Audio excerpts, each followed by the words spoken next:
అందరికీ నమస్కారం అండి. శాంతి గారు నమస్కారం అండి. నమస్తే అండి. మనందరికీ పరిచయమే శాంతి గారు. నేను స్పెషల్‌గా చెప్పక్కర్లేదు. కానీ నాకు ఆవిడ గురించి తెలిసిన ఒక నా 2, 3 వాక్యాలు చెప్తాను. శాంతి గారు ఎక్సలెంట్‌గా పాడతారు. ఆవిడ పాటలు మీరందరూ గూడా వినుంటారు. ఆవిడ యూట్యూబ్ ఛానెల్ గూడా ఉంది. మనకి అగ్రహారంలో గూడా చాలా సందర్భాల్లో ఆవిడ గాత్రం విన్నాం మనందరము. ఆహ్, అట్లాగే ఆవిడ పిల్లల్ని కూడా ట్రైన్ చేస్తారు. ఇదే కాకుండా ఆవిడ మంచి she is an excellent pranic healer also. చాలా మందికి బహుశా చాలా కొంతమందికి తెలుసనుకుంటాను ఈ విషయము. ఆవిడ రకరకాల మెథడ్స్ ఆఫ్ హీలింగ్ గూడా చేస్తారు అనేసి విన్నాను నేను. అండ్ ఇది కాకుండా ఇంతకుముందు మన ఈ గురు పరంపర సెషన్స్‌లో గూడాను ఆవిడ ఇంకొక సెషన్ గూడా తీసుకున్నారు. దత్తాత్రేయ స్వామి వారి గురించి. అండ్ ఆవిడకి ఆహ్, ఆహ్, గానం మీద వాటి మీద ఉన్న ఇంట్రెస్ట్ వల్ల ఆవిడకి రెండో సెషన్ తీసుకోవటానికి కూడా ఒప్పుకున్నారు. సో, ఇవాళ ట్రినిటీ ఆఫ్ మ్యూజిక్ అంటే మన త్యాగరాజ స్వామి, ముత్తుస్వామి దీక్షితార్ గారును, శ్యామశాస్త్రి గారి గురించి మాట్లాడటానికి ఒప్పుకున్నారు. థాంక్స్ ఆంటీ గారు.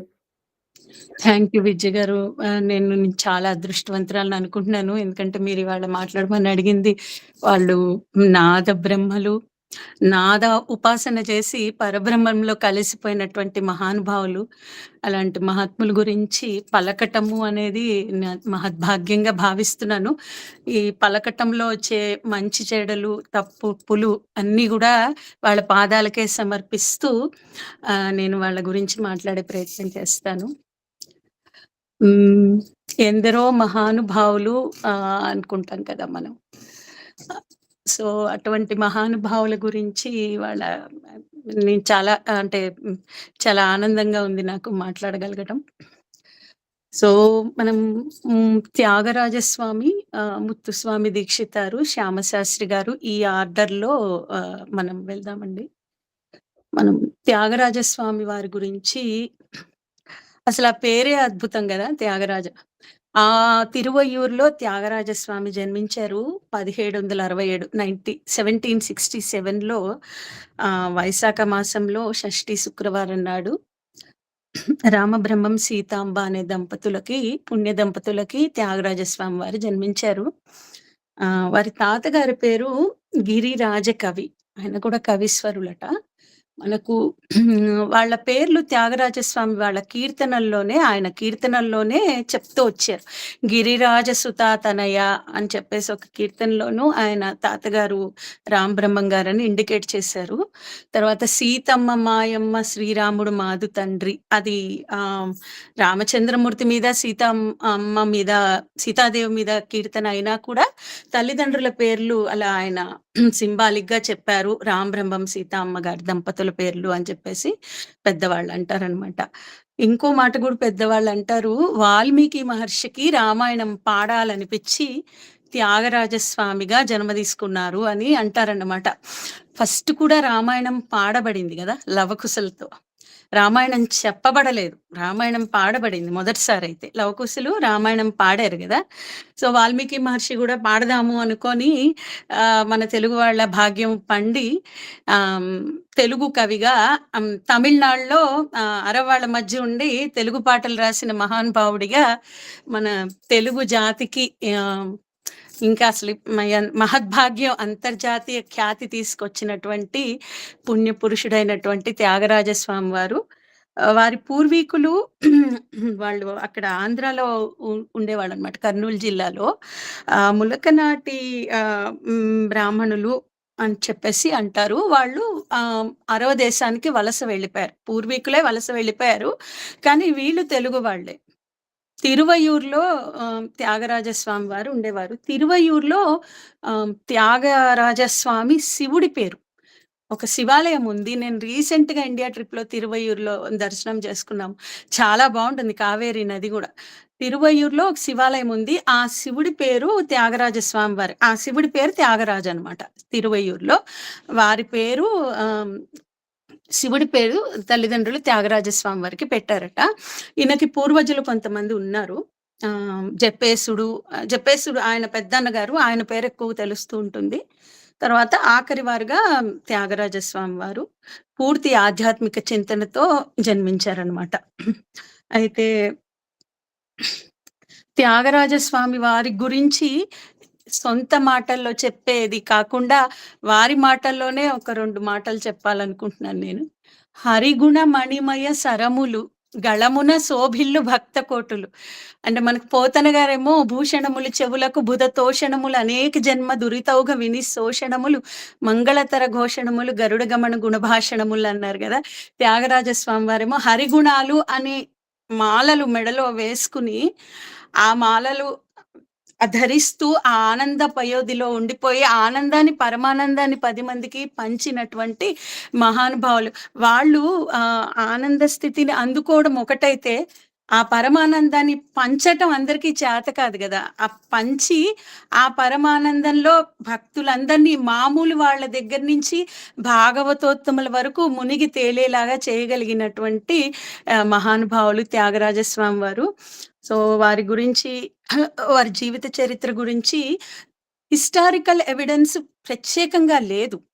వారు రాసిన కీర్తనలను బట్టే ఫలానా అప్పుడు ఫలానా అయ్యుండవచ్చు. ఎందుకంటే ఆయన కీర్తనల్లో కోట్ చేస్తూ వెళ్లారు చాలా కీర్తనల్లో జరిగిన సన్నివేశాలను ఆయన జీవితంలో. కాబట్టి దాని ప్రకారంగానే చారిత్రకారులు, లక్షణకారులు వారి జీవిత చరిత్రని చెప్తూ ఉంటారన్నమాట.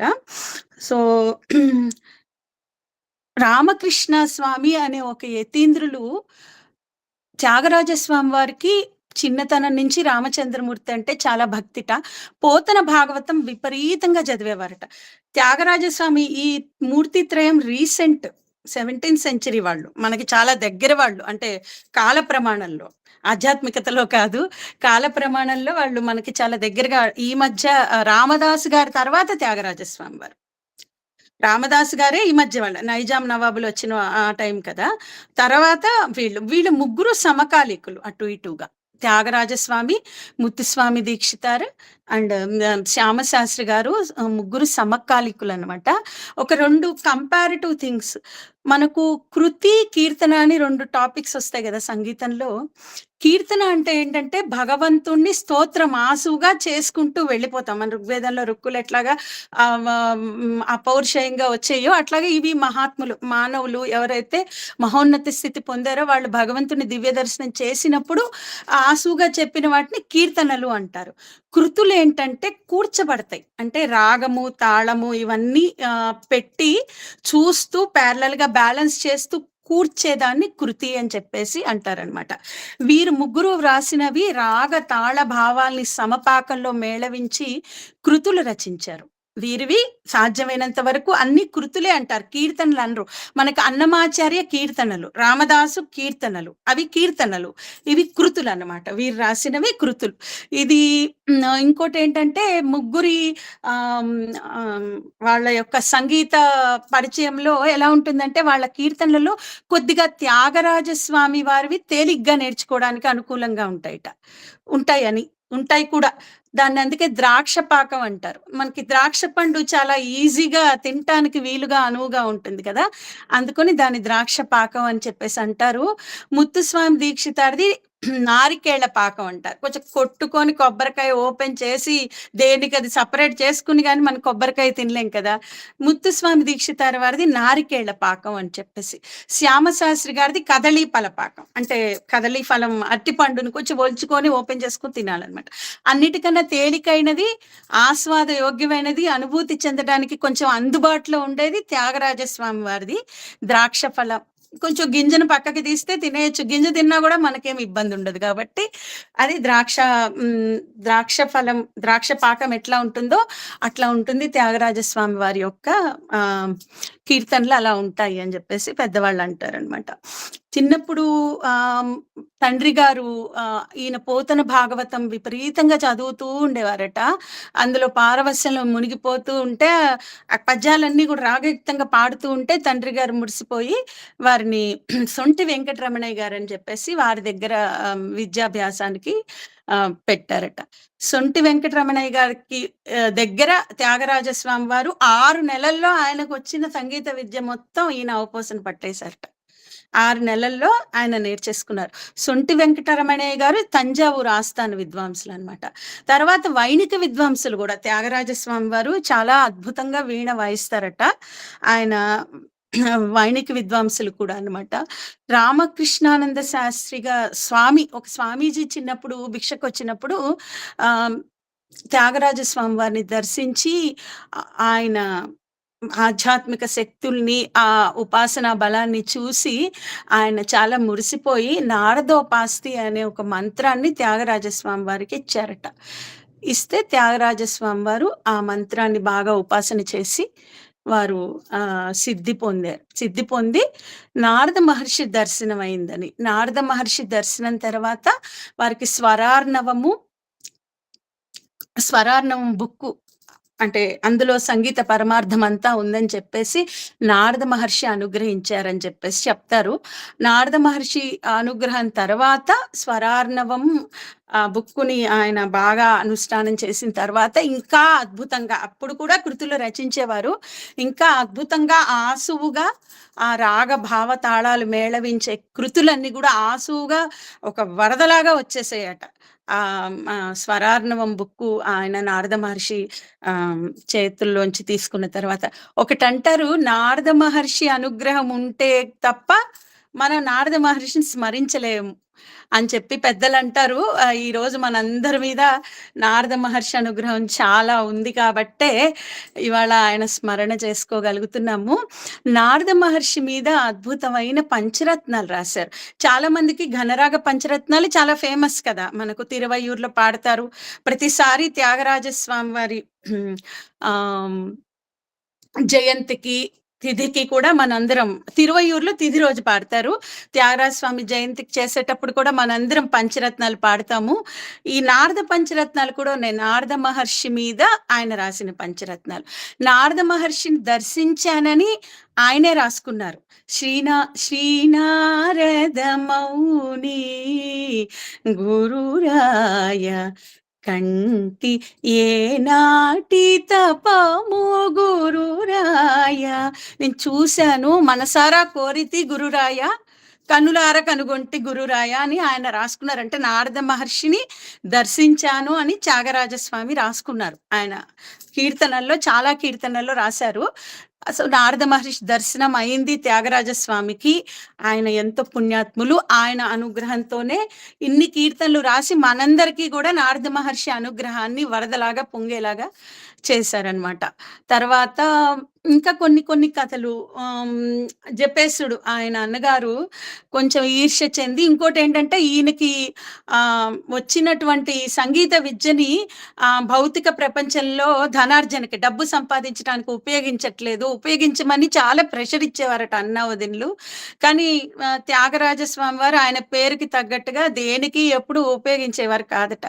చివరికి సరభోజి మహారాజు గారు కొన్ని కానుకలు పంపించి త్యాగరాజస్వామి వారిని మీరు ఇవన్నీ తీసుకొని మా ఆస్థాన విద్వాంసులుగా ఉండండి, అంటే గురువు గారు అక్కడే ఉండేవారు అని చెప్పేసి అడిగితే కూడా త్యాగరాజస్వామి వారు అప్పుడు ఆయన ఆలపించారు, నిధి చాలా సుఖమా రాముని సన్నిధి సేవా సుఖమా, అది దధి నవనీత క్షీరములు రుచో దాశరథి గాన భజన సుధామృతము రుచో నిజముగ పలుకు మనసా అని ఆయనలో ఆయన ప్రశ్న వేసుకుని, ఈ రామచంద్రమూర్తి గానము నాకు చాలా పరమానందం కలిగిస్తుంది, ఈ ఆస్థాన విద్వాంస పదవి ధనము నాకేమొద్దని తిరస్కరించి పంపించేటప్పటికి ఇంకా అన్నగారు వాళ్ళు అన్నదమ్ములు చాలా బాధపడిపోయి, ఎందుకు నువ్వు కుటుంబానికి ఏం ఉపయోగపడని నీ గీతాలు ఎందుకు, సంగీతాలు ఎందుకు, ఈ పుస్తకాలు ఎందుకు అని చెప్పేసి ఈ అర్చామూర్తులు ఏవైతే ఉన్నారో వాళ్ళని ఆ పుస్తకాన్ని అన్నిటినీ కూడా కావేరి నదిలో వేసేశారు అని చెప్పేసి రాత్రికి రాత్రే ఇంట్లో పూజ చేసుకునే విగ్రహాలు, త్యాగరాజస్వామి వారు చేసుకునే విగ్రహాలని తీసేసుకుని వెళ్ళిపోయి నదిలో వేసేసారట. వేసేస్తే త్యాగరాజస్వామి చాలా దుఃఖించి పొద్దున లేచేటప్పటికి కనిపించకపోతే చాలా బాధపడుతూ ఉంటే ఆ రోజు రాత్రి స్వామి మళ్ళీ ఫలానా చోటు ఉన్నాయి అని చెప్పేసి చెప్పారట. అప్పుడు రాసిన కీర్తన కూడా చాలా బాగుంటుంది. ఇనకూలమున ఇంపుగాను బుట్టి ఇలలోను సీతానాయకుని నేడు కనులారనా కామితమ్ముదీర కనుగొంటిని శ్రీరాముని నేడు కనులారన స్వామివారిని దర్శించాను అని చెప్పేసి ఆయన రాసుకున్నారు కీర్తనల్లో. తర్వాత స్వామివారు త్యాగరాజ స్వామివారు తీర్థయాత్రలు చేసినప్పుడు కొన్ని కథలు. వరదరాజ స్వామిని దర్శించాను. వరదరాజ నిన్నే కోరి వచ్చితిరా మొక్కేరా అని చెప్పేసి వరదరాజ స్వామిని దర్శించాను. కాంచీపురంలో గరుడ సేవ చూశానని ఇంకో అద్భుతమైన కీర్తన రాశారు. తర్వాత స్వామివారు ఇంకా రామచంద్రమూర్తిని ఆస్వాదయోగ్యంగా మనకి అందించిన ఘనత త్యాగరాజ స్వామి వారికే దక్కింది. చాలా చాలా అద్భుతమైన కీర్తనలు. నాకైతే అంటే కీర్తనల గురించి మాట్లాడటం మొదలు పెడితే మనకి రోజులు కూడా సరిపోవు. కాబట్టి ఒకటి రెండు కీర్తనలు జస్ట్ నేను ఊరికి అలా టచ్ చేసి నేను ముందుకెళ్తాను. నాకు అలకలల్లలాడగను ఆ కీర్తన చాలా ఇష్టం అనమాట. రామచంద్రమూర్తి యొక్క ముంగుర్లు కదులుతూ ఉంటే విశ్వామిత్ర మహర్షి చూసి రామచంద్రమూర్తిని ఎట్లా పొంగిపోయాడు అనేది అసలు అనుభూతి అనేది బ్రహ్మర్షులకు ఉంటుందా అనేది తెలియదు మనకి. ఎందుకంటే ఎప్పుడూ అనుభూతిలోనే ఉంటారు కదా బ్రహ్మంకి సంబంధించి. అట్లాంటి అనుభూతి మరి విశ్వామిత్ర మహర్షి బ్రహ్మర్షి కదా, కానీ పొంగడము తగ్గడము ఈ రెండింటికి అతీతమైన వాళ్ళు బ్రహ్మర్షులు కదా. కానీ అందులోనే కేటగిరీస్ ఉంటాయా, బ్రహ్మర్షులు కూడా పొంగిపోతారా అన్నట్టుగా త్యాగరాజ స్వామి ఆ కీర్తన రాశారు. అది రాణ్ముని అంటే రాజముని అలకలల్లలాడగని రాణ్ముని ఎటు పొంగెనో అలకలల్లలాడగని రాణ్ముని ఎటు పొంగెనో అలకలల్లలాడగా. చాలా బాగుంటుంది ఈ కీర్తన. చిలువు మీరగను మారీచుని, ఆ మారీచుడు విల్లు రామచంద్రమూర్తి మారీచుని చంపేటప్పుడు మదం అణచేటప్పుడు ఆ ముంగుర్లు ఎలా కదులుతున్నాయో చూసి రామచంద్రమూర్తి సౌందర్యాన్ని చూసి విశ్వామిత్ర మహర్షిలో పరకాయ ప్రవేశం త్యాగరాజ స్వామి వారు చేసి ఆయన శివధనుస్సు విడిచేట మునికను సైగ తెలిసి శివధనుస్సును విలిచే సమయమున త్యాగరాజ వినుతుని మోమున రంజిల్లు అలకలల్లలాడగా గాని ఆ రాణ్ముని ఎటు పొంగెను అనేది చాలా అద్భుతంగా ఉంటుంది. రామచంద్రమూర్తి నడకని వర్ణిస్తారు కదా, సామజవరగమన మదించిన ఏనుగు ఎట్లా నడుస్తుందో అట్లా నడుస్తాడు అని చెప్పేసి. అసలు రామచంద్రమూర్తి యొక్క రామాయణంలోని చాలా సన్నివేశాల్ని అద్భుతంగా త్యాగరాజస్వామి వారు కీర్తించారు. ఇంకో కీర్తన అమ్మవారిని మా జానకి చెట్టాపట్టగా మహారాజు అయితివి, ఆ కీర్తన కూడా కళ్యాణం కీర్తన చాలా బాగుంటుంది. మనందరం ప్రతి కళ్యాణంలో పాడుకుంటాం. సీతా కళ్యాణ వైభోగమే, రామ కళ్యాణ వైభోగమే, ఆ కీర్తన చాలా బాగుంటుంది. ప్రఖ్యాతి వహించినటువంటి పంచరత్నాలు మనకు తిరువయ్యూరులో మనం పాడుకుంటూ ఉంటాం కదా, ఐదు పంచరత్నాలు. జగదానంద కారక దుడుకుగల నన్నే దొర కొడుకు బ్రోచురా సాధించనే అండ్ కనకన రుచిరా ఎందరో మహానుభావులు ఈ పంచరత్నాలని పాడుతూ తిరువయ్యూరులో త్యాగరాజస్వామికి ఆ తిథి నాడు అభిషేకం చేస్తూ త్యాగరాజస్వామిని స్మరించుకుని అందరూ కూడా తరించిపోతూ ఉంటారనమాట. ఇంకా స్వామివారి కొన్ని జీవితంలో కొన్ని ఇంపార్టెంట్ థింగ్స్, ఒక చనిపోయిన వ్యక్తిని వారు బతికించారట. నా జీవాధార అనే ఒక బిళహరి రాగంలో ఒక వ్యక్తి చనిపోతే ఆ కీర్తన పాడంగానే ఆయన పునర్జీవితుడయ్యాడట. ఇంకోటి స్వామివారి తిరుపతి వెళ్ళినప్పుడు చాలా ఫేమస్, చాలా మంది దర్శించింది అనమాట. ఇది తిరుపతి వెళ్ళినప్పుడు తెర వేసుంటే తెర తీయగరాదా మత్సర మగను తెర తీయగరాదా అని ఒక కీర్తన ఆలపించగానే తెర దానంతట అదే పక్కకి తొలగిపోయిందట. వెంకటేశ్వర స్వామి వారి అనుగ్రహానికి అది ఒక తార్కాణంగా పెద్దవాళ్ళు చెప్తూ ఉంటారు. తర్వాత ఇంకా ఈ రథం ఊరేగింపు ఆగిపోయినప్పుడు కూడా త్యాగరాజస్వామి వారి కీర్తన పాడితే రథం కదిలేదిట. కొవ్వూరు పంచరత్నాలు అవి ఇంకొక 5 ఉన్నాయి. ఇంకా చాలా అంటే పంచరత్నాలు కూడా 3-4 రకాల పంచరత్నాలు రాశారు ఆయన. తిరువత్తియారు పంచరత్నాలని అమ్మవారి మీద రాశారనమాట. మనకు రామచంద్రమూర్తి మీద రాసినవి ఎక్కువగా మనకు బాగా ఎక్కువగా తెలుస్తాయి. కాకపోతే అమ్మవారి మీద కూడా రాశారు. 'నన్ను గన్న తల్లి నా భాగ్యమా' ప్రఖ్యాతి వహించిన అమ్మవారి కీర్తన. ఇంకా చాలా అనమాట. రకరకాల కీర్తనలు రాశారు. ఈ శరభోజి మహారాజు గారికి కానుకల్ని తిప్పి పంపించేటప్పటికి శరభోజి మహారాజు గారికి చాలా కోపం వచ్చి ఏదో ఒక ఆయన యొక్క బలం చూపించాలి త్యాగరాజస్వామి మీద అని చెప్పేసి ప్రయత్నం చేసినప్పుడు విపరీతమైన కడుపు నొప్పి వచ్చిందట శరభోజి మహారాజు గారికి.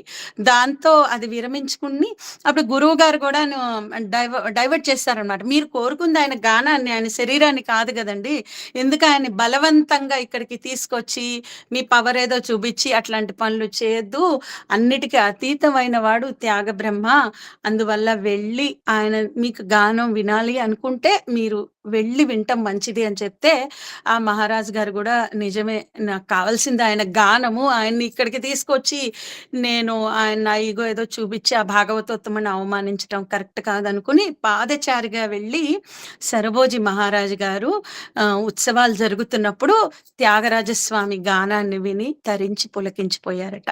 త్యాగరాజస్వామి అందరూ కోరుకునే ఆ మహద్భాగ్యాలన్నీ వదిలేసి రామచంద్రమూర్తి గానము, రామచంద్రమూర్తి సేవ, రామచంద్రమూర్తి స్మరణే నాకు అన్ని అని చెప్పేసి జీవించిన మహానుభావుడు.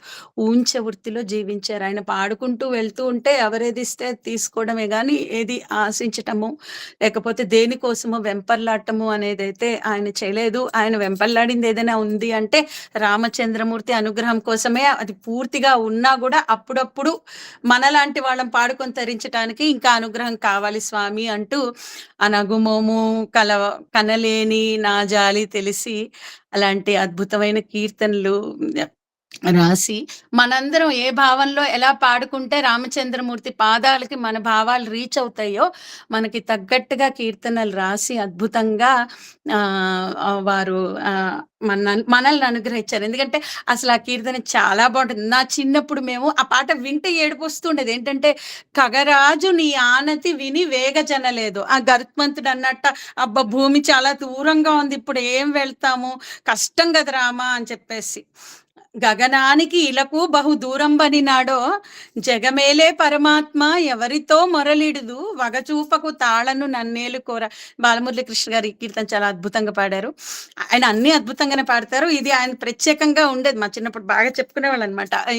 ఈ నగుమోము గనలేని నా జాలి తెలిసి నీ ముఖ సౌందర్యాన్ని చూడలేని నా బాధ చూసి నన్ను బ్రోవరారాదా, నన్ను కాపాడడానికి రావచ్చు కదా, నాకు నీ ముఖ దర్శనం కలిగించి ఈ బాధ నుంచి నన్ను పోగొట్టచ్చు కదా, నీ పరివారం అంతా కూడా భక్తులను అనుగ్రహించమని చెప్పేవాళ్లే కదా, లేట్ చేయమని చెప్పరు కదా.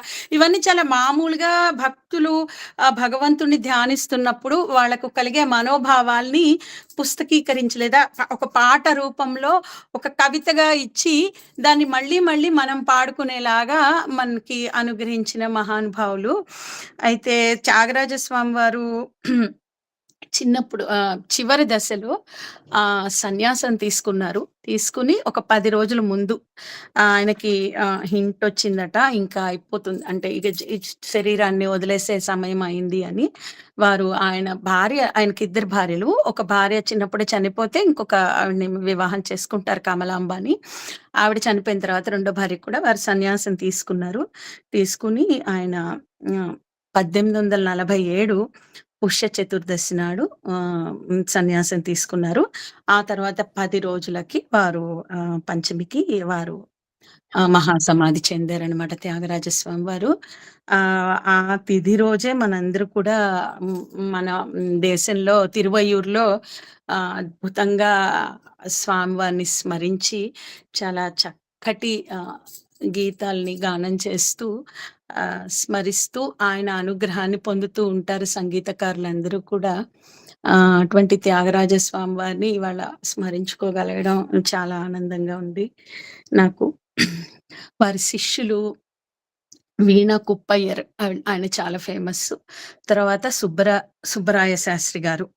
ఇంకొక విషయం చెప్పాలనుకుంటున్నాను నేను. మన ఆంధ్రదేశానికి 750 కీర్తనల దాకా ఆల్మోస్ట్ 750 కీర్తనలు ఒక ఆయన వెళ్ళి తీసుకొని వచ్చారు. ఆ మహానుభావుని స్మరించి తీరాలి మనం. సుశర్ల దక్షిణామూర్తి గారు ఆయన 17 ఏళ్ళప్పుడు త్యాగరాజస్వామి శిష్యులు ఇంటికి వెళ్ళి, నాకు త్యాగరాజస్వామి వారి కీర్తనలు కావాలి, నొటేషన్ కావాలి. అప్పటి వరకు పెద్దగా మన ఆంధ్రదేశంలో ఆ కీర్తనలు పెద్దగా తెలివి. ఎందుకంటే ఆయన అక్కడ తిరువయ్యూరులో అక్కడెక్కడో రాశారు. ఆయన శిష్యులు కొంతమందికి అక్కడ లోకల్ వాళ్ళకి చక్కగా అందుబాటులో ఉండేవి. కానీ మన ఆంధ్రదేశంలోకి సుశల దక్షిణామూర్తి గారు తీసుకొచ్చారు. బంచ్ ఆఫ్ కీర్తనలు నొటేషన్‌తో కలిపి అనమాట. వెళ్ళి వాళ్ళ ఇంట్లో ఉండి ఆయన సేవ చేస్తూ ఉంటే అప్పటికే ఆయన అవసాన దశలో ఉన్నట్ట. ఆయన కరెక్ట్‌గా పరమపదిస్తారు అనంగా త్యాగరాజస్వామి శిష్యులు దక్షిణామూర్తి గారిని పిలిచి, "నేను వెళ్ళిపోతున్నాను గురువుగారి దగ్గరికి. నా కర్మకాండ అయిపోయిన తర్వాత అమ్మగారిని అడుగు, అటక మీద ఒక బాక్స్ లోపల ఎక్కడో నొటేషన్ రాసి కీర్తనలన్నీ పెట్టున్నాయి. అవి నువ్వు తీసుకొని వెళ్ళు" అని చెప్తే, అప్పుడు ఆయన వెళ్ళి ఆ కీర్తనలన్నీ తీసుకొని ఆయన కాపీ చేసుకొని, ఆ కీర్తనలన్నీ తీసుకొని మన తెలుగుదేశానికే తీసుకొచ్చాడు మహానుభావుడు. ఒక్కసారి సుశల దక్షిణామూర్తి గారిని కూడా స్మరించాలి. ఎందుకంటే ఆనందానుభూతి వాళ్ళు పొంది మనకు అందించారు. అది పూర్తిగా మనకు అందడానికి కారణమైన మహానుభావుల్ని స్మరించుకోవాలి. ఆ తర్వాత పారుపల్లి రామకృష్ణయ్య పంతులు గారు. మనకు పారుపల్లి రంగనాథ్ గారు బాగా తెలుసు కదా! వాళ్ళ తాతగారనమాట. ఆయనకి నేర్పించారు. వారు ఒక యజ్ఞంగా చేపట్టి త్యాగరాజస్వామి గురు పరంపరని విజయవాడలో అద్భుతంగా ఆయన ప్రచారానికి తీసుకొచ్చారు. వారి శిష్యులే ఎన్‌సీహెచ్ కృష్ణమాచారి గారు, మంగళంపల్లి బాలమురళీ కృష్ణ గారు, అన్నవరపు రామస్వామి గారు.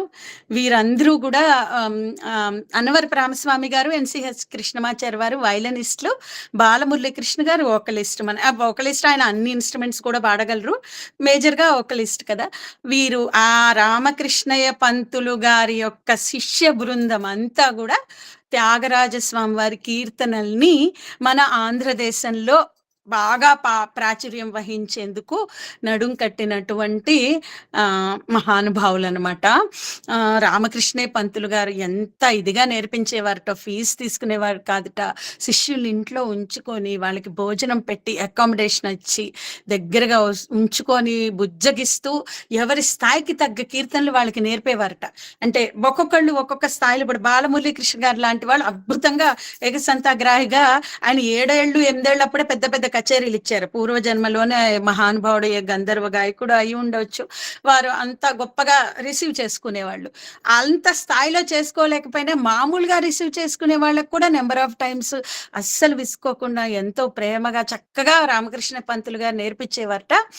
వారు ఆ రకంగా ఆయన అసలు ఓంకారం జపిస్తూ పరమపదానికి వెళ్ళిపోయారు అని చెప్తారనమాట. పారుపల్లి రామకృష్ణయ్య పంతులు గారిని కూడా చిరస్మరణీయులు అనమాట. మన తెలుగు జాతికి ఎనలేని సేవ చేసినటువంటి చిరస్మరణీయులు. ఇప్పుడు తెలుగు భాష ఇట్లా నిలబడింది మాత్రం అంటే కవులు, వాగ్గేయకారులు వీళ్ళ వల్లనే కదా, కంపోజర్స్ వల్లే. లేకపోతే మనం చాలా అంటే ఈ భాషను ఇంత అంతర్జాతీయ ప్రఖ్యాతి తీసుకొచ్చారు. రామకృష్ణయ్య పంతులు గారు శిష్యులు మంగళంపల్లి బాలమురళీ కృష్ణ గారు ఎన్నో కీర్తనలని కంపోజ్ చేశారు. పెద్దలు కంపోజ్ చేసిన కీర్తనలని బాగా ప్రచారం చేశారు.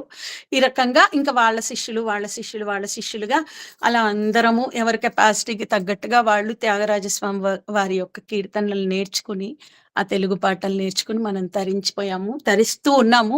ఇంకా తర్వాత జనరేషన్స్ కూడా ఇలా తరించాలని చెప్పేసి కోరుకుంటూ ఉన్నాను. తర్వాత మూర్తిత్రయంలో నెక్స్ట్ వాళ్ళైనటువంటి ముత్తుస్వామి దీక్షితార్ వారి గురించి.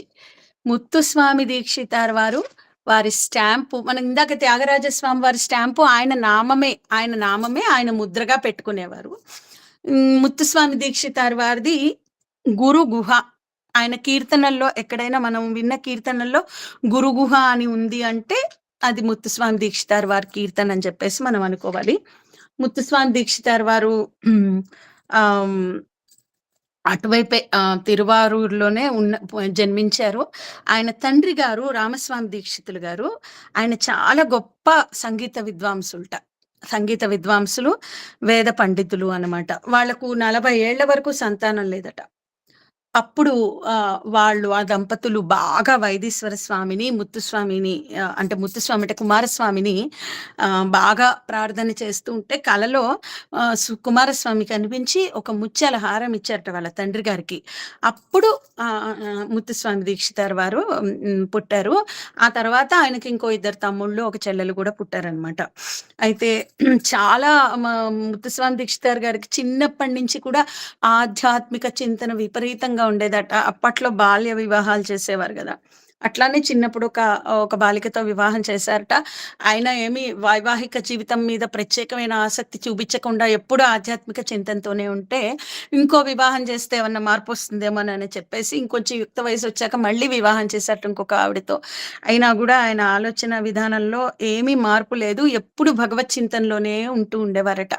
ముత్తుస్వామి దీక్షితార్ వారు మంచి వేద పండితులు. ఆయన కూడా చాలా చక్కటి వైణిక వీణ వాయిస్తారు. అద్భుతంగా వాయిస్తారు ముత్తుస్వామి దీక్షితార్ వారు. ఆయన హ్మ్. సాంస్క్రిట్ పండితులు కూడా. ఆయన కీర్తనలు ఎక్కువగా సంస్కృతంలోనే ఉంటాయన్నమాట.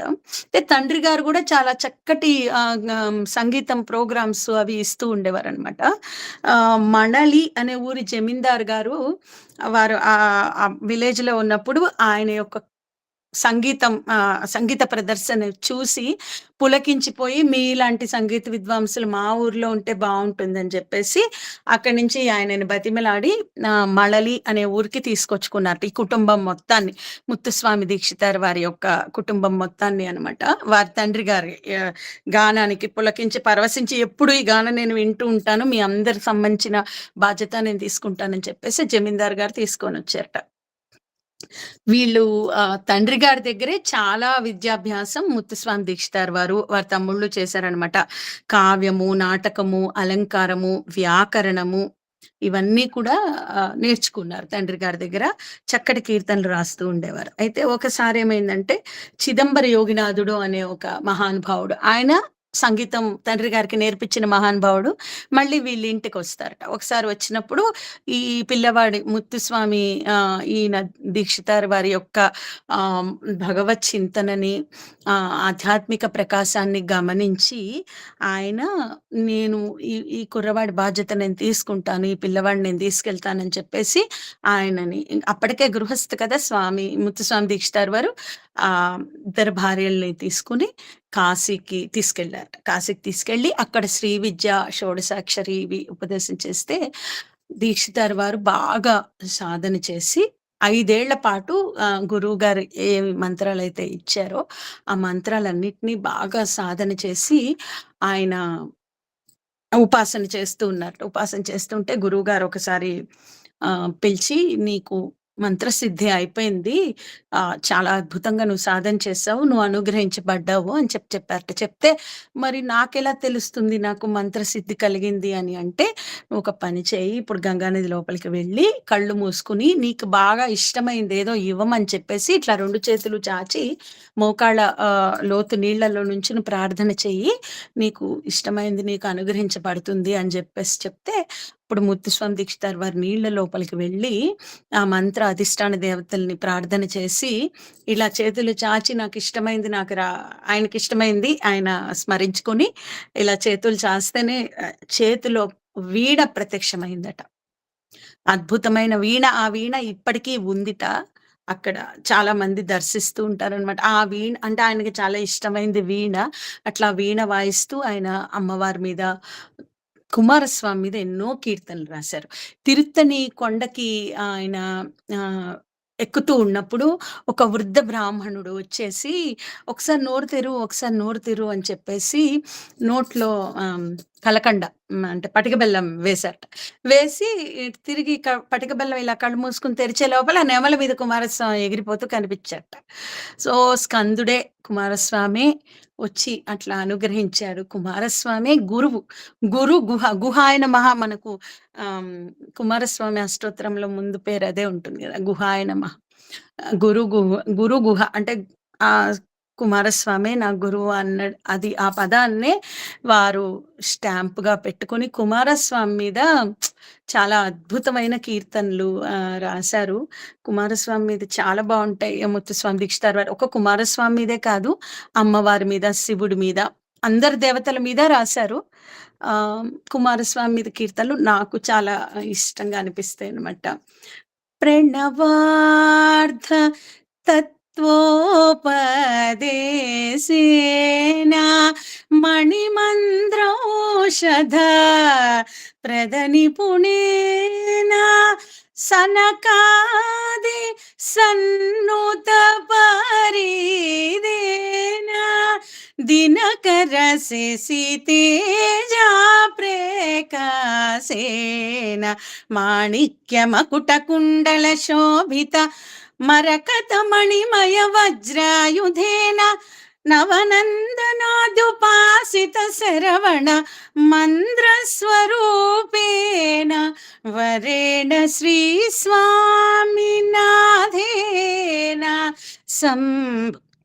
రక్షితోహం. మనకి సుబ్రహ్మణ్య మూల మంత్రం వచ్చే కీర్తన చాలా ఫేమస్. అది చాలా మందికి మన సిలబస్ లో కూడా ఉంటుంది. శ్రీ గురు గుహతారయ సుమా శరవణ భవ శ్రీ గురు గుహ తారయ సుమా. కొన్ని కొత్త కొత్త రాగాలు కనిపెట్టారు, కొన్నిటికి లక్షణాలు సమకూర్చారు. తర్వాత ఇంకొక ప్రత్యేకత ఏంటంటే ముత్తుస్వామి దీక్షితార్ వారి కీర్తనలు, గానాల్లో, కృతుల్లో రాగం పేరు కూడా ఉంటుంది. చాలా వరకు చాలా కృతుల్లో గురుగుహ ముద్రతో పాటు రాగం పేరు కూడా కలిపి ఆయన రాస్తారనమాట. అది వారి యొక్క ప్రత్యేకతగా చెప్పుకోవచ్చు. ఎక్కువగా సంస్కృతంలో వారి కీర్తనలు రాశారు. చాలా ఫేమస్ కమలాంబ కృతులు, అమ్మవారి యొక్క నవావరణ కృతులు అనమాట. అవి ప్రత్యేకంగా నేర్చుకుని చాలా మంది ఆలపిస్తూ ఉంటారు. నవగ్రహ కృతులు కూడా ఒక్కొక్క గ్రహం మీద ఆ గ్రహం యొక్క అనుగ్రహం ఎట్లా కలుగుతుంది అనే దాని మీద కూడా వారు అద్భుతమైన కృతులు రాశారు. అవి మామూలుగా జ్యోతిష్య విద్వాంసులు కూడా అట. వారు జ్యోతిష్యంలో కూడా చాలా మంచి ప్రజ్ఞ ఉండేదిట. ఇప్పుడు ఎవరైనా వచ్చి ఏదైనా కష్టం చెప్పుకుంటే ఈ గ్రహస్థితి బాగలేదు, ఈ గ్రహాన్ని అనుగ్రహం ఉంటే బాగుంటుంది అనుకున్నప్పుడు దాని మీద కీర్తన రాసేస్తూ పాడేసేవారట. వాళ్ళకి తగ్గిపోతూ ఉండేదట. అట్లా కొన్ని అనారోగ్యాలు తగ్గించారు అని చెప్పేసి వారి చరిత్రలో పేర్కొనబడింది అనమాట. ఇంకా ఆయన చాలా ఒకసారి స్నేహితుడు అన్నట్టు, అంటే చాలా మామూలు కుటుంబీకులు, చాలా మామూలు జీవితం గడిపేవారు. ధనం కోసం ఎక్కడికి వెళ్ళేవారు కాదు, ఎవరిని అడిగేవాళ్ళు కాదు, నేర్పినందుకు ఏమి ఫీజులు తీసుకునేవాళ్ళు కాదు. సో వాళ్ళకి పాపం ఆర్థికంగా చాలా స్థితి చాలా కష్టంగా ఉంటూ ఉండేదన్నమాట. అయితే ఒక స్నేహితుడు అన్నట్ట, నువ్వు చక్కగా రాజుగారి దగ్గరికి వెళ్ళి పాడి రాజుగారిని ప్రార్థన చేసి కనకాభిషేకం చేస్తున్నాడు, ఆయన మీద రాసిన కీర్తనలకి, ఆయన మీద ఎవరైనా కీర్తనలు రాస్తే అట్లా చేయొచ్చు కదా అని చెప్పేసి అంటే, నేను భోగరాజు గురించి ఎప్పుడు పాడను, నేను ఎప్పుడు పాడిన త్యాగరాజు గురించే పాడతాను అని చెప్పేసి త్యాగరాజ స్వామి వారి మీద ఎన్నో అద్భుతమైన కీర్తనలు కూడా ముత్తుస్వామి దీక్షితార్ వారు రచించారట. తర్వాత ఇంకా అప్పుడు రచించిన తర్వాత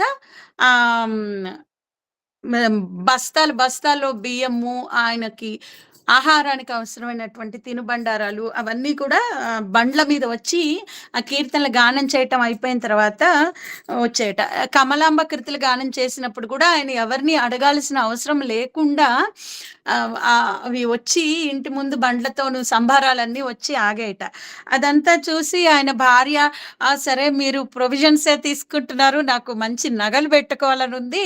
ఆయన రెండో భార్య కోరుకుందిట, కొంచెం నగలు కూడా రావాలి, నగలు కూడా ఇమ్మని ప్రార్థన చేయండి అంటే, అప్పుడు అమ్మవారిని ప్రార్థన చేస్తే వారు హిరణ్మయీం అని చెప్పేసి లలిత రాగంలో ఒక అద్భుతమైన కీర్తన అమ్మవారిని గానం చేశారట. చేస్తే నగలు కూడా అలా వచ్చి నిలిచేయట. మనకి రాఘవ నారాయణ శాస్త్రి గారి జీవితంలో ఇలా జరిగిందని చెప్తారు. వారు కూడా ఎవరిని అడగకుండా అమ్మవారిని అడుగుతూ అప్పుడు ఆయన లలిత సహస్రనామం 27 సార్లు పారాయణ చేశారట నిరాహారులై, ఒక్క మంచినీళ్ళు తీసుకుని. అప్పుడు ఆయనకు కూడా అట్లాగనే ఆస్థానం నుంచి వాటంతటవిగా ఇంటి ముందు సంబారాలు వచ్చాయి. నాకు ఇది చదువుతున్నప్పుడు అది గుర్తొస్తూ ఉంటుంది అనమాట. అట్లా ముత్తుస్వామి దీక్షితార్ వారు వారంతటి వారుగా ఎవరిని ఏది యాచించాల్సిన అవసరం లేకుండా భగవంతుడి ధ్యానం చేస్తుంటే, భగవంతుడి కీర్తనలు చేస్తుంటేనే ఆయన ఉంది కదా, అన్యథా శరణం నాస్తి త్వమేవ శరణం మమ అని మనం అనుకున్నప్పుడు ఆయన మన మంచి చెడులు చూసుకుంటాడు కాబట్టి అది పూర్తి నిదర్శనం అనమాట ముత్తుస్వామి దీక్షితార్ వారి జీవితము. కాకపోతే ఆయన అలానే పూర్తి ఆధ్యాత్మిక సంపదతో సంగీతము, గానం చేసుకుంటూ భగవత్ చింతనతోనే తీర్థయాత్రలు చేస్తూ ఆయన చిన్న స్వామి ఆయన తమ్ముడు చనిపోతారు. ఈయన కన్నా ముందరే కొద్ది చిన్న వయసులోనే తమ్ముడు చనిపోతే ఇంకా అసలే ఇంకా వైరాగ్యం పెరిగిపోతుందనమాట. అప్పుడు కొన్ని తీర్థయాత్రలు చేస్తూ వారు ఇంకా కొన్ని గానామృతాన్ని ఇప్పుడు మహాత్ములు తీర్థయాత్రలు చేస్తే వాళ్ళందరూ మొబైల్ టెంపుల్స్ కదా, వాళ్ళు ఎక్కడికెళ్తే అక్కడ ఆ ప్లేస్ అంతా పవిత్రమైపోవడము, ఆ జ్ఞానం అంతా పంచబడ్డము జరుగుతూ ఉంటుంది. కాబట్టి తీర్థయాత్రలు మహాత్ములు చేయడం వల్ల ఎక్కడో ఒక చోట అనుగ్రహం కురవడం కాకుండా మొత్తం వాళ్ళు ఎక్కడెక్కడైతే వాళ్ళ పాద స్పర్శతో ఆ భూమిని పునీతం చేశారో ఆ ఏరియాలంతా కూడా ఆ జ్ఞానామృత వర్షం కురిసి ఆ ఏరియాలన్నీ పులకించబడతాయి. ఆ ఏరియాలన్నీ కూడా అనుగ్రహించబడతాయి అన్నమాట. అలాగా ఆయన అలా తీర్థయాత్రలు చేసుకుంటూ తమ్ముడు చనిపోయిన వైరాగ్యంతో దేవతలందరినీ దర్శిస్తూ అక్కడక్కడ ఏ దేవతల్ని దర్శించారో ఆ పుణ్యక్షేత్రాల్లో వాళ్ళని కీర్తిస్తూ అది దేవతల్ని ఆయన ముందుకు వెళ్ళిపోయారనమాట. కొన్ని ఫేమస్ ఇన్సిడెంట్స్ ఉంటాయి. అసలు బాగా కరువు కాటకాలతో చాలా బాధపడిపోయే ఒక ఏరియాకి వెళ్ళినప్పుడు ఐ థింక్ అది కేవళూరు కాదు, కేవళూరులో ఏంటంటే తలుపులు వేసుంటే తలుపులు తీయమని శివుణ్ణి ప్రార్థన చేసినప్పుడు కూడా తలుపులు తెరవబడ్డాయట. ఆ తర్వాత వర్షం లేని ప్లేస్ లో ఆయన అమృత వర్షిణి, ఆనందామృత కర్షిణి, వర్షయ అని చెప్పేసి ఆ ప్రార్థన చేసినప్పుడు విపరీతమైన వాన, అంటే ఇంకా నాన్ స్టాప్ గా వాన పడుతూనే ఉందిట. అంత కరువు కాటకాలతో ఎండిపోయిన బీడు భూమిలో వాన పడిందిట.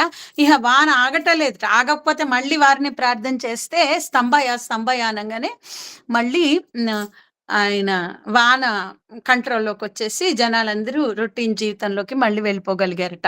ఇట్లా పంచభూతాలు కూడా మహాత్ములు కదా, వాళ్ళ ప్రార్థనకి స్పందిస్తాయి. ఎందుకంటే వాళ్ళు వాళ్ళ కోసం కోరుకోరు, ఎప్పుడు కూడా పక్క వాళ్ళ మంచి కోరుకుంటారు కాబట్టి అలా జరుగుతుంది అనిపిస్తుంది నాకు. వాళ్ళు ఏది అడిగితే అది వాళ్ళకున్న శక్తి వల్ల, విల్ పవర్ వల్ల చేయగలుగుతూ ఉంటారు. ఇంకోసారి కూడా ఒక ఏనుగు విచ్చలవిడిగా విరగబాటుతో తిరుగుతూ ఉంటే విభూతి జల్లగానే అది శాంతించేసిందిట. అది కూడా చెప్పుకుంటారనమాట.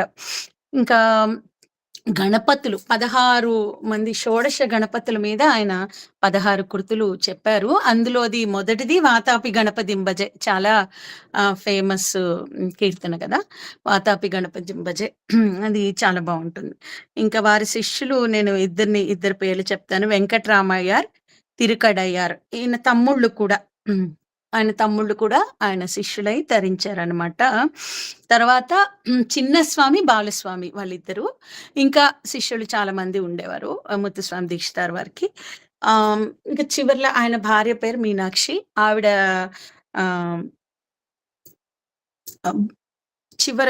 మీనాక్షి అమ్మవారి మీద కృతి పాడుతూ ఉంటే బాలస్వామి గారిని మీనాక్షి అమ్మవారి మీద కృతి పాడమని అడిగారట. అది పాడుతూ ఉంటే మెల్లగా ముత్తుస్వామి దీక్షితార్ వారు పరమపదానికి చేరుకున్నారనమాట. సో శివే పాహి అంటూ అమ్మవారిని స్మరిస్తూ పరమపదానికి చేరుకున్నారు ముత్తుస్వామి దీక్షితార్ వారు. ఇది ఒక బ్రీఫ్ రివ్యూ అనమాట. ఇప్పుడు మనం శ్యామశాస్త్రి గారి గురించి ఒకసారి మాట్లాడుకుందాం. శ్యామశాస్త్రి గారు, ఆయనకి అసలు పేరు అది కాదు. శ్యామశాస్త్రి గారి ముద్దు పేరు అనమాట. శ్యామకృష్ణ అని చెప్పేసి వారిని ముద్దు పేరుతో పిలిచేవారు అనమాట. అసలు పేరు వెంకట సుబ్రహ్మణ్యం స్వామి వారిది, ముద్దు పేరు శ్యామకృష్ణ. అయితే ఈయన జన్మ చాలా విచిత్రంగా జరిగింది. వీరి పెద్దవాళ్ళు ఎవ్వరు కూడా సంగీత విద్వాంసులు కారు. మామూలు అరవ దేశంలో సెటిల్ అయిపోయినటువంటి తెలుగు బ్రాహ్మణులు అనమాట వీళ్ళు కూడా. కానీ శ్యామశాస్త్రి వారి గురించి చెప్తారండి, సాక్షాత్తు అమ్మవారే అని చెప్పుకుంటారండి. ఇప్పటికి కూడా నాకట్లా అనిపిచ్చిందని చెప్పిన వాళ్ళు తెలుసు నాకు. శ్యామశాస్త్రి ఫెస్టివల్ అని జెప్పి చేస్తారు. చాలా చేస్తారు. తమిళనాడు వాళ్ళు.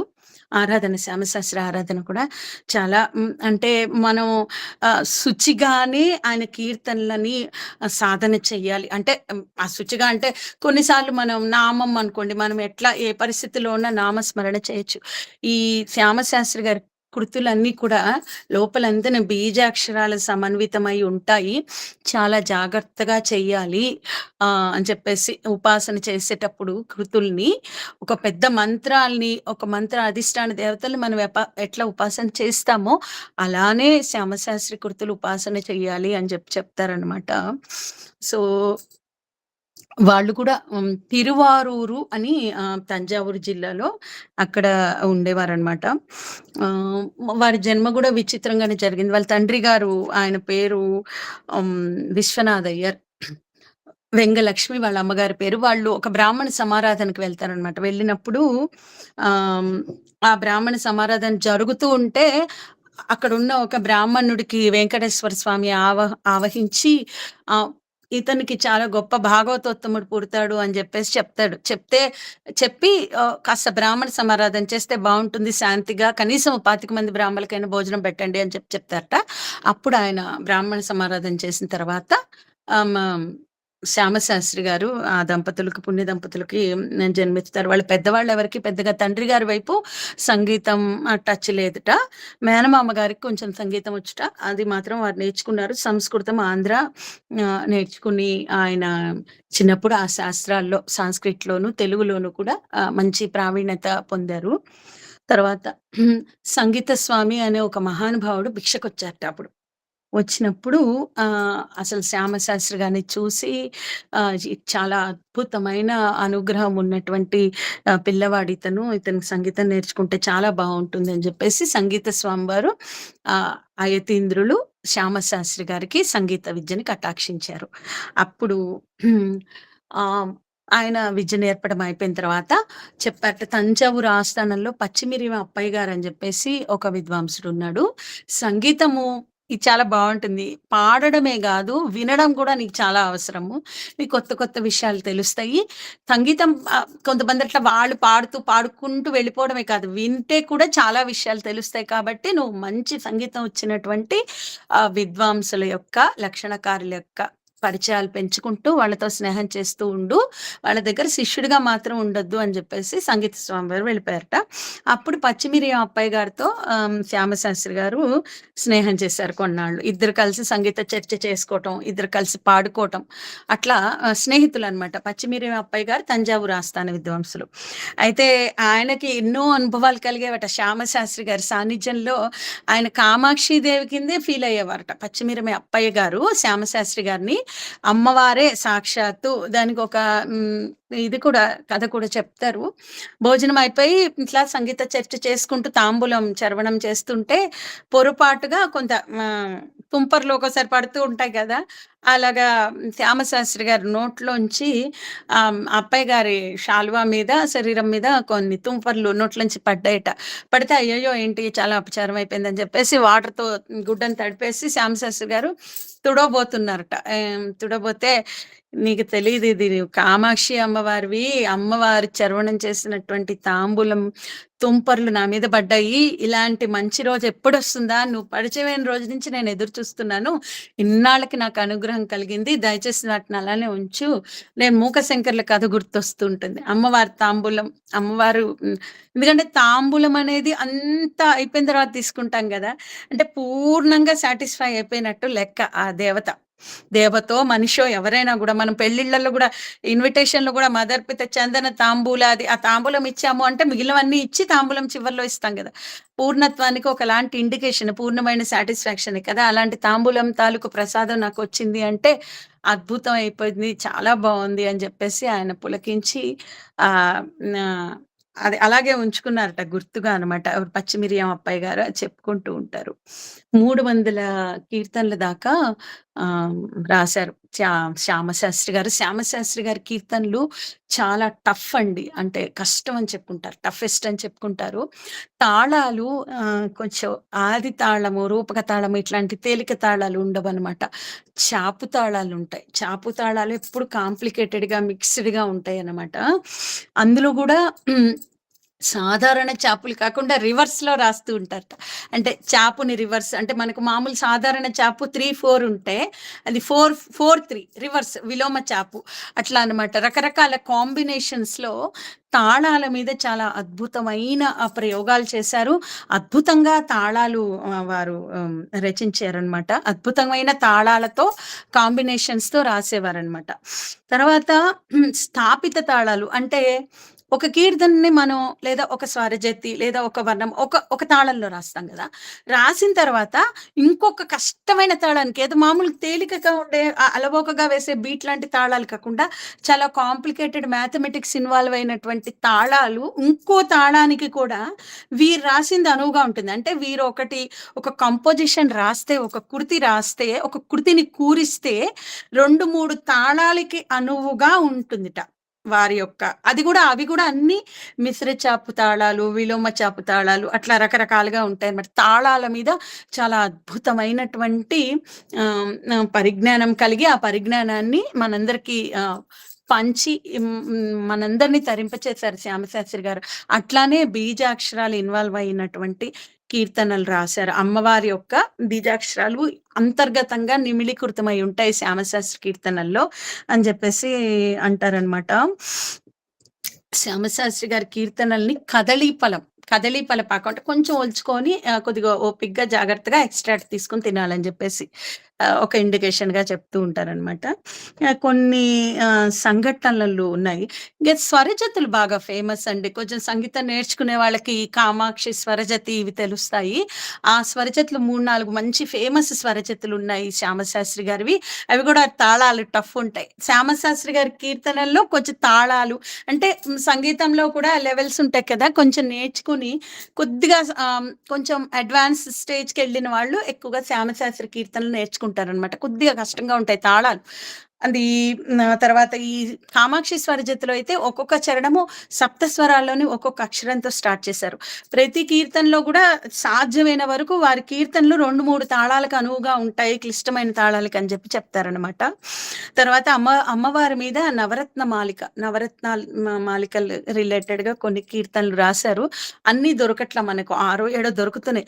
సరోజదళ నేత్రి చాలా మందికి తెలిసుండొచ్చు. అది శంకరాభరణంలో రాశారు. అది కొంచెం తేలిక. అది ఆది తాళంలో రాశారు. మిగిలిన చాలా కీర్తనలు అమ్మవారివి చాపు తాళాల్లో రాశారనమాట. చౌక తాళం కూడా ఎక్కువగా వాడతారు. చౌక తాళం అంటే మనం వర్ణాలకి వాడతాము. జంట స్వరాలకి కూడా చౌక తాళం వాడతాం కదా! చౌక తాళంలో కూడా వారు మంచి మంచి కీర్తనలు రాశారనమాట. పరాకు సీయక వరదాయకి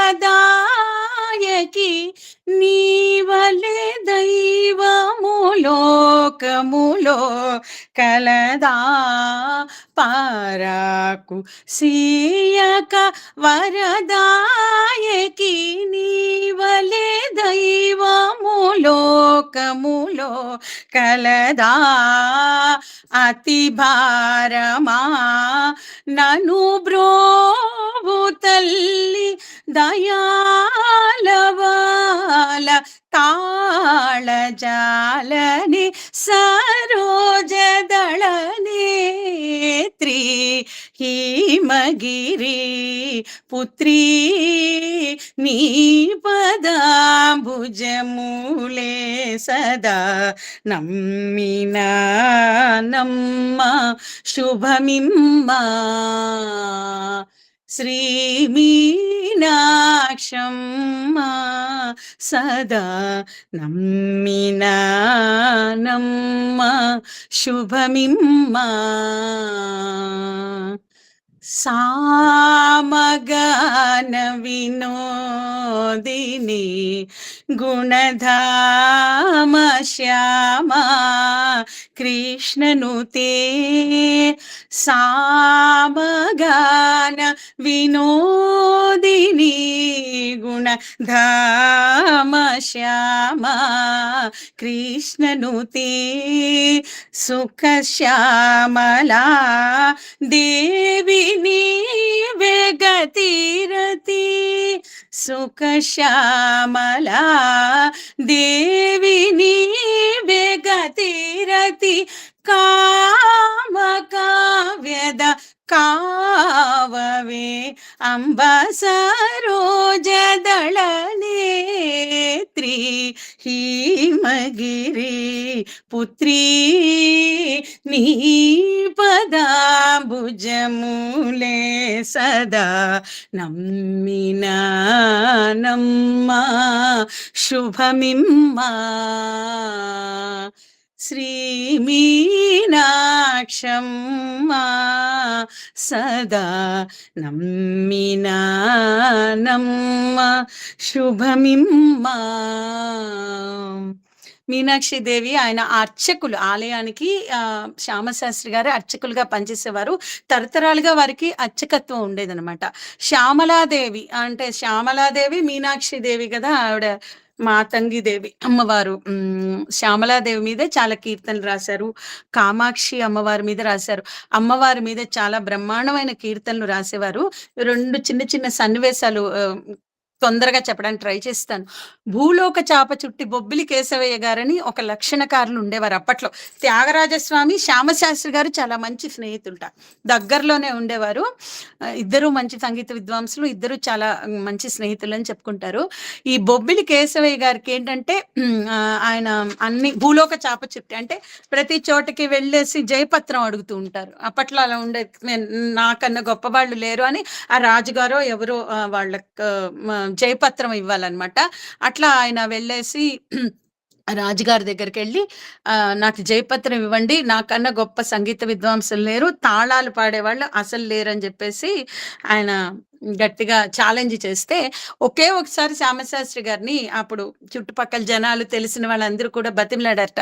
రాజుగారి పరువు అంటే మన పరువే కదండి, మీరు ఒక్కసారి వెళ్ళి ఆ బొబ్బిలి కేశవయ్య గారికి కాస్త శాస్త్ర చర్చ చేసి వారిని ఓడిస్తే కొంచెం మన పరువు కాపాడబడుతుంది అంటే, అదే ఫస్ట్ టైం అదే లాస్ట్ టైం శ్యామశాస్త్రి గారు రాజాస్థానానికి వెళ్ళి బొబ్బిలి కేశవయ్య గారితో ఆయన శాస్త్ర చర్చ చేశారు.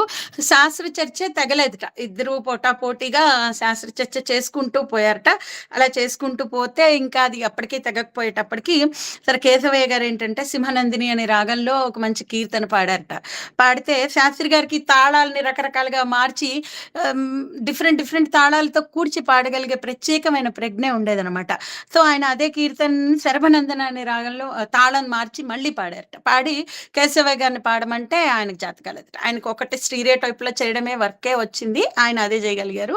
వీరేంటంటే డిఫరెంట్ గా మల్టిపుల్ యాక్సెస్ ఉండడం వల్ల రకరకాల తాళాల్లో అదే కీర్తనని పాడేటప్పటికి ఇంకా లేదండి నాకన్నా మీరు చాలా ప్రజ్ఞావంతులు అని చెప్పేసి కేశవయ్య గారు ఒప్పుకొనేసి వెళ్ళిపోయారట.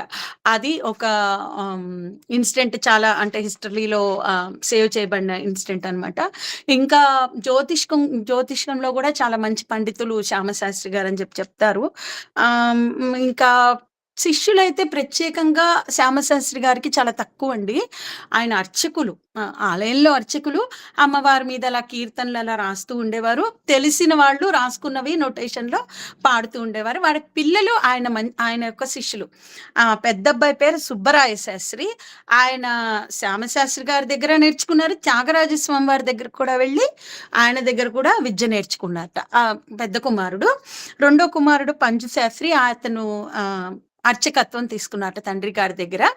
తర్వాత సుబ్బరాయ శాస్త్రి గారిని ఒళ్ళో కూర్చోబెట్టుకుని తన భార్య పరమపదించిన తర్వాత మీనాక్షిదేవి ఆయనకి ఆవిడ చనిపోయిన 6వ రోజు, శ్యామశాస్త్రి గారికి చాలా ఇష్టంట ఆయన భార్య అంటే. ఆవిడ చనిపోయిన 6వ రోజు ఆయన కూడా కుమారుణ్ణి ఒళ్ళో కూర్చోబెట్టుకుని ఒక మంత్రం అవసాన దశలో చెప్పించుకోవాల్సినటువంటి మంత్రాన్ని చెవిలో చెప్పించుకుంటూ కుమారుడితో పెద్ద కుమారుని ఒళ్ళో కూర్చోబెట్టుకుని ఆవిడ కర్మకాండ పూర్తిగా 10వ రోజు అవ్వక ముందరే ఈయన కూడా వెళ్ళిపోయారట, మహాసమాధి అయిపోయారనమాట శ్యామశాస్త్రి గారు.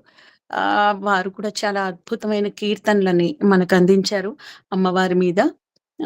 చాలా అరవ దేశంలో ఈ ముగ్గురిని చెప్పాలంటే సాక్షాత్ దేవతలుగానే కీర్తించి దేవతలుగానే వాళ్ళకి గుడి కట్టి అర్చన చేస్తారు. మనవాళ్ళు కూడా మన సంగీత విద్వాంసులు, నేర్చుకునే విద్యార్థులు, నేర్పే టీచర్లు అందరూ కూడా ఆ కార్యక్రమాలకి వెళ్ళి అటెండ్ చేస్తుంటారు. మా టీచర్ వాళ్ళ మ్యూజిక్ కాలేజ్‌కి వీళ్ళు శ్యామశాస్త్రి ఫెస్టివల్ అని వాళ్ళు డిస్ట్రిబ్యూట్ చేస్తారన్నమాట. ప్రతి కాలేజ్‌కి, ప్రతి టీచర్‌కి అంటే కొంచెం పేరున్న వాళ్ళకి వాళ్ళు ఈ కీర్తనలు ఓవర్‌లాపింగ్ లేకుండా మీరు ఈ కీర్తన పాడాలి, మీరు ఈ కీర్తన పాడాలి, ఇవి పాడాలంటూ అందరితోటి పాడిస్తూ ఉంటారు. కాంచీపురంలో శ్యామశాస్త్రి ఫెస్టివల్ చాలా జరుగుతుంది. సో, వాళ్ళని అలాంటి సంగీత విద్వాంసులందరినీ కూడా వాళ్ళు ప్రతి సంవత్సరము ఉత్సవాలు చేస్తూ తిథి అప్పుడు అప్పుడు కూడా మహాత్ముల్ని స్మరించుకుంటూ మహద్భాగ్యాన్ని పొందుతూ సంగీత విద్యని వాళ్ళు స్వీకరించి ఆ సంగీత విద్యలో ముందుకెళ్తూ పరమపదాన్ని చేరుకోవడానికి ఏ స్టెప్స్ అయితే ఉన్నాయో ఆ స్టెప్స్‌లో అడుగులు ముందుకు వేస్తూ మన south Indian Karnataka classical music singers అందరూ కూడా ఈ ముగ్గురిని స్మరిస్తూ, నేర్చుకుంటూ, తరిస్తూ ఉన్నారు. ఇవాళ మన ఎన్‌సిటిబి అగ్రహారం వాళ్ళు నాకు ఈ ముగ్గురు మహాత్ముల గురించి మాట్లాడే అవకాశం ఇచ్చారు. ఈరోజు నా పుట్టినరోజు. విజ్జి గారు 10థ్‌న మీకు కుదురుతుందని అడిగితే నేను చాలా ఆనందపడ్డాను. ఎందుకంటే ఏదో ఎక్కడికో వెళ్తామో అలా పార్టీ చేసుకోవడం ఇట్లా కాకుండా ఈ మహాత్ముల స్మరణతో ఈరోజు నాకు బిగిన్ అయింది. నాకు పరమానందంగా ఉందనమాట. వాళ్ళ గురించి మాట్లాడగలిగినందుకు. చాలా థాంక్స్ అండి. దీక్షితార్ వారి గురించి, శ్యామశాస్త్రి వారి గురించి కొంచెం నేను మాట్లాడగలిగిన నాకు సాటిస్ఫాక్షన్ ఉంది. త్యాగరాజ స్వామి వారి గురించి మాత్రం అనుకున్నంత అవ్వలేదు. అదొక పెద్ద అంతులేని సముద్రంలా ఉంటుంది. కీర్తనలు టచ్ చేస్తే నా భయం అరగంట కీర్తనకి అయిపోతుందని అలా జస్ట్ ఊరికే చదివేసుకుంటూ వెళ్ళిపోయాను త్యాగరాజ కీర్తనల వరకు. ఇంత మహద్భాగ్యం కలిగించి ఈరోజు ఇలా మొదలయ్యేలా చేసినందుకు మాత్రం నేను అగ్రహారం వాళ్ళకి చాలా రుణపడి ఉన్నాను. చాలా పరమానందంగా ఉంది నాకు. Thank you very much. పుట్టినరోజు శుభాకాంక్షలండి శాంతి గారు. Happy birthday. అది మీకు సంగీతం మీద ఉన్న ప్రీతి ఏంటంటే అది ఇట్లా వచ్చిందంట. మా చేత వాళ్ళు చెప్పించారు. మీ చేత ఈరోజు ఈ టాపిక్ మీద కవర్ చేయాలి అనేసి. అది మీకు సంగీతం మీద ఉన్న భక్తి, ప్రీతి అన్నమాట అది. చాలా చెప్పారు. తెలుగు వాళ్ళు చేసుకున్న అదృష్టమేనండి. వాళ్ళు మన తెలుగు కుటుంబాల్లో పుట్టటము అన్నది. మిగతా రాష్ట్రాల వాళ్ళు గూడాను దాన్ని ఆరాధించారు. వారి కీర్తనలు పాడుకుంటారు, చేస్తారు. కానీ వాళ్ళు మన తెలుగునాట పుట్టటము, మన తెలుగు వారి కుటుంబాల్లో పుట్టటం అన్నది అది తెలుగు వారందరూ చేసుకున్న అదృష్టము. అవును. మనం ఇక్కడ ఈ దేశంలో ఉండి వాళ్ళని గుర్తు తెచ్చుకొని, వాళ్ళని ఆరాధించి, వాళ్ళ కీర్తన కృతులను మనం పాడుకోవటం అన్నది అది మన అదృష్టం. ఆ కీర్తనల శక్తి అట్లాంటిది. ఏంటంటే ఎక్కడున్నా గూడా అద్భుతమైన ఆధ్యాత్మిక వాసనలు గుబాళింపచేస్తూ అలా స్ప్రెడ్ అయిపోతూ ఉంటాయి. దివ్య వాసనలు అవన్నీ కూడా అద్భుతంగా చాలా అంటే బావుంది. అంటే మీ ఐడియా చాలా నచ్చింది. మీ 10థ్ అనంగానే చాలా హ్యాపీ అయ్యాను. సో, పోన్లే నాకిట్లాగా స్మరించుతా ముగ్గురిని ఒక్కసారి స్మరించే మహద్భాగ్యాన్ని కలిగిచ్చారు విజ్జి గారు అనుకుంటున్నాను. థాంక్ నేను యూ. ఓన్లీ కమ్యూనికేట్ చేస్తున్నానండి. సూత్రధారులు మట్టుకు సుబ్బు గారు, శివ గారు వీళ్ళు సూత్రధారులు. ఈ మొత్తము ప్రోగ్రామ్‌కి, గురు పరంపర సెషన్స్‌కి వాళ్ళు సూత్రధారులు. ఐ యామ్ జస్ట్ కోఆర్డినేటింగ్ అందరి తరఫున అంతే కానీ సో, థాంక్స్ వాళ్ళకి సుబ్బు గారికిను, శివ గారికి థాంక్స్ చెప్పాలి. Thank you very much Subbu గారు, శివ గారు. అదే థాంక్స్ అండి. ఇందిర పుట్టినరోజు గారు ఇవాళ స్టార్ట్ శుభాకాంక్షలు. చేశారు. పుట్టినరోజు శుభాకాంక్షలు శాంతి గారు. చాలా సంతోషం. చాలా చాలా అద్భుతంగా చెప్పారు. అసలు మీరన్నట్టు ఎంత చెప్పుకున్నా తక్కువే. ఈ ఉన్న వ్యవధిలో మీరు ఇంత ఆహ్, అంటే మీ ఇది అర్థమైపోతూ ఉంటుంది. ఎంతో ఇన్వాల్వ్ అయిపోయి చక్కగా చెప్తూ ఉంటారు కదా! ఇంకా. మీరన్నట్టు ఆ కీర్తనల శక్తే మీ చేత అలా చెప్పించింది. ఆబ్వియస్‌లీ చాలా చక్కగా చెప్పారండి. థాంక్ యూ వెరీ మచ్ ధన్యవాదాలు. అండి. ఇంద్ర సెషన్‌కి. గారు మీ పోటీ వాళ్ళు ఇంకా బాగా ఎంజాయ్ చేసుండొచ్చు ఈ సెషన్. ఎందుకంటే మీరు చాలా కూడా మంచి పాడారు. సింగర్. మీరు అద్భుతంగా పాడతారు. అలాగే మన గ్రూప్‌లో కూడా చాలా మంది ఉన్నారు. సో, మీలాంటి వాళ్ళు ఇంకా బాగా దాన్ని ఆ అనుభూతి పొందగలుగుతారు. అదే అంటే వాళ్ళు తలుచుకుంటేనే నిజంగానే పులకించిపోయినట్టు అయిపోతుంది. అంటే ఒళ్ళంతా ఇట్లా ఆ కీర్తనలు అవునండి. ఆ ఒక్కొక్కటి త్యాగరాజు తలుచుకుంటుంటే. కీర్తనలంతే. ఆ! నేను అందుకే అలా పాడడం మొదలుపెడితే ఇక అదే పావుగంట పట్టేస్తుంది. అవ్వదు. 2, 3 సంగీతాలు పాడడానికే మనకి టైం అయిపోతుంది. కానీ ఆ కీర్తనలు అలాగే ఉంటాయి. ఆయన అలాగే రాశారు కదా! "హొయలు మీర నడలు గలుగు సరసుని సదా కనుల చూచుచు పులక శరీరులై ఆనందపయోధి నిమగ్నులై ముదంబున నేసంగల." ఆ పులకిందంతా వాళ్ళు పొందింది పాటల రూపంలో అందించి మనందరిని తరింపచేస్తారు. లేతే రామచంద్రమూర్తి గురించి మనకేం తెలుస్తుంది? ఆయన అలా రాయబట్టే తెలిసింది అంతే. అవును. ఎలా ఫీల్ అవ్వాలి అన్నది కూడా మనకి అక్కడి నుంచి తెలుస్తూ ఆ! ఉంటుంది అసలు. ఆ! అనుభూతులు. అవును. ఆ! అవును. చాలా అద్భుతం. ఇందిర ఏమన్నా గారి ప్రత్యేకత స్తోత్రాలు కూడా చదువుతారు ఇందిర గారు. శ్లోకాలు, స్తోత్రాలు, పాటలు 3 పాడతారు. అవును. బావుంటుంది. వాటి మీరన్నట్టు వాటి పవర్ అలాంటిది. ఎంత పలికించుకోగలిగితే అమ్మవారు, స్వామి అవునండి. అంతా. ఎవరికైనా ఏమైనా ప్రశ్నలున్నాయండి? ఎవరన్నా పుట్టినరోజు శుభాకాంక్షలండి శాంతి గారు. చాలా థాంక్ యూ. చెప్పారు. మనకి నేను ఒక్కటి యాడ్ చేద్దాం అనుకున్నా ఏంటంటే, అది ఈ సంగీతంలో ఎక్కువ ప్రవేశం లేని వాళ్ళంటే, నార్మల్‌గా మనం రామదాస్ కీర్తనలు, అన్నమాచారి కీర్తనలు అవి ఎక్కువ వింటుంటాం అది బాగా. ఆ! అంటే అది ఈజీగా ఉంటాయి వినడానికి. ఇవి కూడా అప్పుడప్పుడు వింటూ ఉంటాం గానీ, అంత సంగీతంలో ప్రవేశం లేని వాళ్ళకి అంత ఎక్కువుండదు. కానీ మీరివన్నీ చెప్పడం వల్ల నాకు మళ్ళీ ఎళ్లి వినాలి కొన్ని అనిపిస్తుంది. ఇప్పుడెళ్లి స్పాటిఫైలో ఎళ్లి. యాహ్! త్యాగరాజ కీర్తనలు తేలిగ్గా ఉండేవి కూడా అంటే యాహ్! యాహ్! దివ్యనామాలన్నీ ఉంటాయిలే. తేలిగ్గానే ఉంటాయండి. అవును. అంటే కొంచెం దివ్యనామాలన్నీ. లాంగ్ ఉంటాయి గదండీ! ఇవన్నీ కొంచెం. చాలా మందికి అంత ఓపిక కూడా ఉండదు. అంటే కీర్తన అంటే 5 మినిట్స్‌లో అయిపోతుంది యూజువల్లీ. ఇవి కొంచెం లాంగ్ సాంగ్స్ ఉంటాయి. కృతులు. మధ్యలో హ్మ్. సాపాసాలొస్తాయి అవన్నీ. అందువల్ల హ్మ్. యాహ్! యాహ్! థాంక్స్ అండి. ధన్యవాదాలండి. Thank you. Thank you.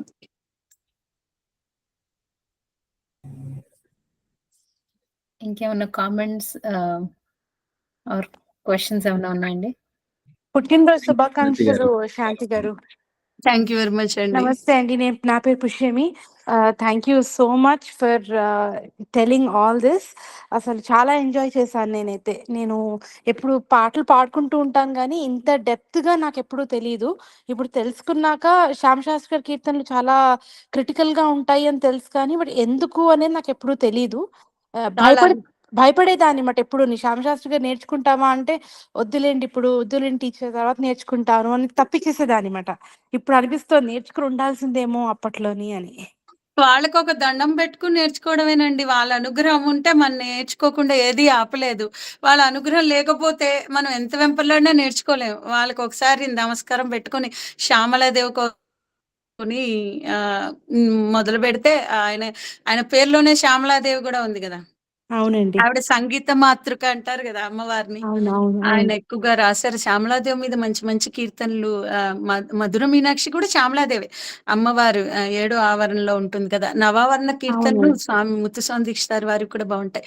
అది మనం అవునండి. మెల్లిమెల్లిగా నేర్చుకుంటూ ఉంటే మనకు నేర్చుకోవాలి. ఒక్కొక్కసారి ఒక్కో రకంగా అర్థమవుతూ ఉంటాయండి. అదే. మళ్ళీ మళ్ళీ మీకు చెప్పాక ఇప్పుడు నేర్చుకోవాలి అని మళ్ళీ మళ్ళీ ఆయనన్నట్టు హుహు. అనిపిస్తోంది. చాలా సంతోషం అండి. థాంక్ యూ అండి. అమ్మవారి దయ. శాంతి గారు చాలా బాగుంది. Thank you very much. ఒక థాంక్ యూ. సజెషన్ ఏంటంటే, మనకి కృష్ణ జన్మాష్టమి వస్తుంది. హ్మ్. ఇప్పుడు మీరు, ఇందిరా గారు, ఇప్పుడు పుష్యమి గారు, ఇలా ఇంట్రెస్ట్ ఉన్న వాళ్ళు ఎవరన్నా ఆ రోజు ఒక్కొక్కళ్ళు ఒక్కొక్క కృష్ణుడి మీద కీర్తన తీసుకొని if you can present everyone Singh అలాంటిది ఏదైనా తప్పకుండా. ప్లాన్ చేసుకోండి. తప్పకుండా సింగర్. ఇంకా చాలా చాలా మంది ఉంటారు మన గ్రూప్ లో ఇంట్రెస్ట్ ఉన్న వాళ్ళు, పాడగలిగిన వాళ్ళు. అవునండి. తప్పకుండా చేయొచ్చండి. చూద్దాం. అనుగ్రహం. దేవానుగ్రహం. Thank you. ఓకే అండి. థాంక్ యూ వెరీ మచ్ అండి. Thank you for the session. Madam చాలా బాగుందండి. అద్భుతంగా ఉంది. ఎన్నో ఇందిర విషయాలు తెలిసినాయి. ఇందిర గారు ఒక చిన్న రిక్వెస్ట్ అండి. ఇప్పుడు మనకి శ్రావణ మాసం అవుతోంది కదా! మనకి ఎవరైనా శ్రావణ శుక్రవారాలు, మంగళవారాలు మంచి మంచి కీర్తనలు ఏమైనా పోస్ట్ చేయగలుగుతారా అండి? అలా వినొచ్చు కదా మనము. శుక్రవారాలు, మంగళవారాలు అంటే ఆ రోజే కాదు ఎప్పుడైనా ఎప్పుడు వీలైతే ఎవరికి వీలైతే అప్పుడు అలాగా పెడుతూ ఉంటే వినొచ్చు కదా! కొత్త కొత్త కీర్తనలు మనం గూడా వినడానికి ఉంటుంది. అప్పుడు మనకు తెలియనివి అలాగా. శాంతి ఆ! గారు ఆల్రెడీ మొదలెట్టినట్టున్నారు కదండీ! మీరు ఆల్రెడీ మీ నేను శాంతి గ్రూప్‌లో గారు ఆల్రెడీ శాంతి గారు చేశారు. ఆల్రెడీ మీరు యెస్ లాస్ట్ టీచర్స్. వీక్ కూడా కొన్ని పోస్ట్ చేసినట్టున్నారు మీరు. అంటే నేను ఇక్కడ చేయను గానీ మామూలు నా ఫేస్‌బుక్ పోస్ట్‌లో అదే. చేస్తా. అంటే శ్రావణ మాసం పాటలు చాలా మంది అడిగితేను వర్క్‌షాప్ చేస్తున్నాను. హ్మ్. శాంతి గారు విడిగా ఒక వర్క్‌షాప్ ఒకటి నడుస్తోందనమాట. అది నేను కాకుండా మీరనేది మన గ్రూప్‌లో ఏమన్నా పోస్ట్ చేయాలంటున్నారా? ఆ పోర్షన్స్ ఊరికే సరదాగా పొద్దున్న లేవగానే ఏవో ఒకటి వినకుండా చూసుకోండి. చక్కగా వినొచ్చు కదా పాటలు మనవి అని. అంటే నేను 2, 3 రోజులే అయింది నాకు ఈ గ్రూప్ గురించి తెలిసి. ఆ! మొన్ననే జాయిన్ అయ్యా అనమాట. అలా. అది. యాహ్! థాంక్స్ అండి. చూద్దామండి. దాన్ని కూడా వి కెన్ ఎక్స్‌ప్లోర్ ఎట్లా చేద్దాము అన్నది ఫిగర్ ఔట్. మంచి యాహ్! ఐడియా. థాంక్ యూ అండి. థాంక్ యూ శాంతి గారు. ఓకే అండి. థాంక్ యూ వెరీ మచ్ అండి. ఓకే. మంచిదండి. అందరికీ థాంక్ యూ. ధన్యవాదాలు. థాంక్ యూ వెరీ మచ్ అండి.